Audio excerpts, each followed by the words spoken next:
Buzlu kutup bölgeleri hariç dünyanın her tarafında en fazla tropik bölgelerde bulunurlar. Cemiyet hayatı yaşayan böceklerdir.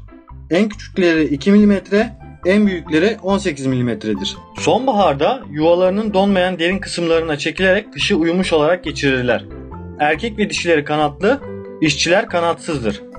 Kraliçe karıncalar 15-20 yıl kadar yaşarken işçi karıncalar 5-10 yıl kadar yaşar. Erkekler 5-6 ay yaşarlar. Zifaf uçuşundan sonra ölürler. 7500'e yakın türü vardır.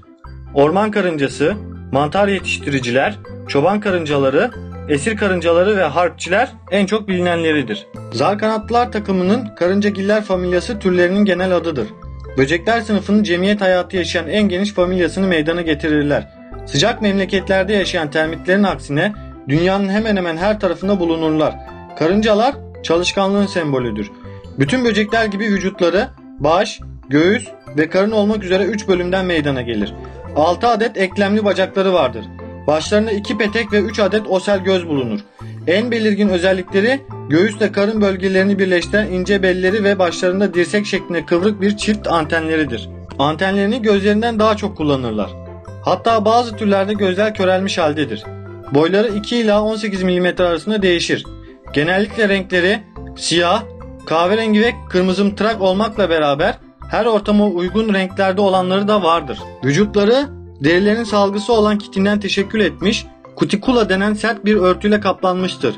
Alt çeneler oldukça gelişmiş olup yapacakları işe göre özelleşmiştir. Karınca temizliğe son derece düşkündür. Trake sistemi denen borularla solunum yaparlar.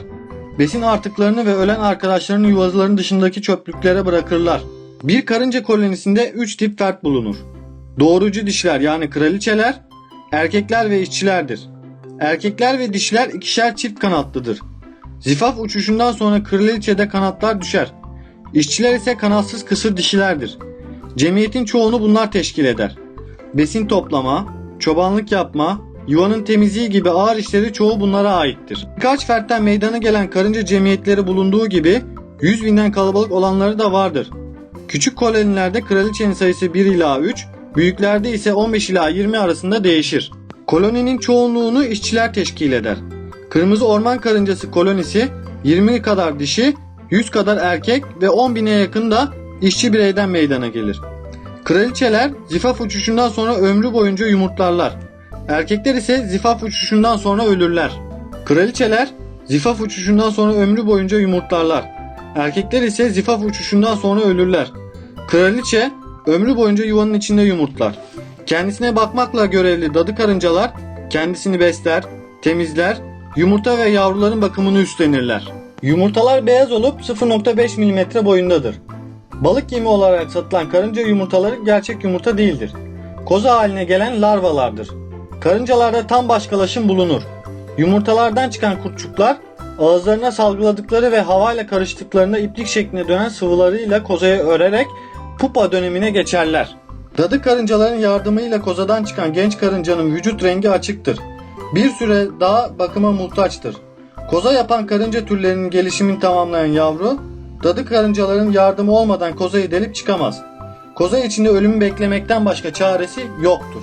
Koloni bireyleri birbirine yüksek bir sevgiyle bağlıdır. İki fert karşılaştıklarında antenlerini birbirine dokundururlar.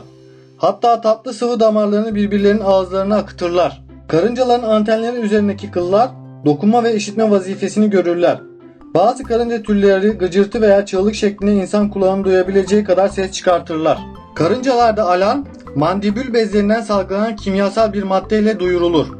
Bu kokuyu alan karıncalar bir tehlikenin varlığını anlarlar ve kaçışırlar. Besin bulan karınca da geçtiği yollara koku bırakır. Arkadaşları bu kokuyu takip ederek besine ulaşırlar. Her gidiş gelişte geçtikleri yola koku bırakmaya devam ederler. Bu kokulu yolda besinle yuva arasında gidiş geliş devam eder. Besin tükendiğinde yuvaya dönenler koku bırakmayı keserek arkadaşlarının boşuna gidip gelmesini önlerler. Karıncalarda koku, tat ve dokunma duyuları çok güçlüdür. Görme ikinci derecededir. Her koloninin kendine has kokusu vardır. Birbirlerini bu kokudan tanırlar. Aynı türden bir yabancı korunan yuvaya girse derhal fark edilerek öldürülür. Ancak uzun süre gizlenerek yuvanın kokusu üzerine sinerse yuvaya kabul edilir. Çiftleştikten sonra yuvaya dönen dişinin Emniyette yuvaya kabul edilmesi de bu sebeptendir. Karıncanın sindirim sisteminde 3 adet mide bulunur. İlk kısım bir pompa gibi besinleri emmeye yarar. İkinci kısım ise besinlerin bozulmadan saklanmasını sağlayan, genişleyebilen bir nevi kursaktır. Üçüncü kısım ise besinlerin sindirildiği gerçek midedir. Bir karınca yuva içinde veya dışında aç bir arkadaşına rastladığı zaman büyük bir nezakette bulunur. Antenlerini diğerinin antenine dokunarak ön ayaklarını arkadaşına yaslar. Ardından kursağında depoladığı besinin bir kısmını arkadaşın ağzına boşaltır. İki canlı arasında yapılan bu besin alışverişine boşanma denir. Boşanma, karıncaya büyük bir zevk verir. Arkadaşını doyuran karınca neşe içinde ortadan ayrılır. Beslenen karınca aldığı besinin hepsini midesine aktarmaz. Bir kısmını da diğer karıncaları beslemek için tutar. Her karıncada zehir bezi bulunur. Zehir dikeni körelmiş olanlarda zehir dışarı püskürtülür. Bu madde düşmanları ıslatmaya, boğmaya ve yapıştırmaya yarar. Kendilerini rahatsız eden bir su birikintisiyle karşılaştıklarında bunu kurutuncaya kadar üzerine toprak zerrelerini taşırlar.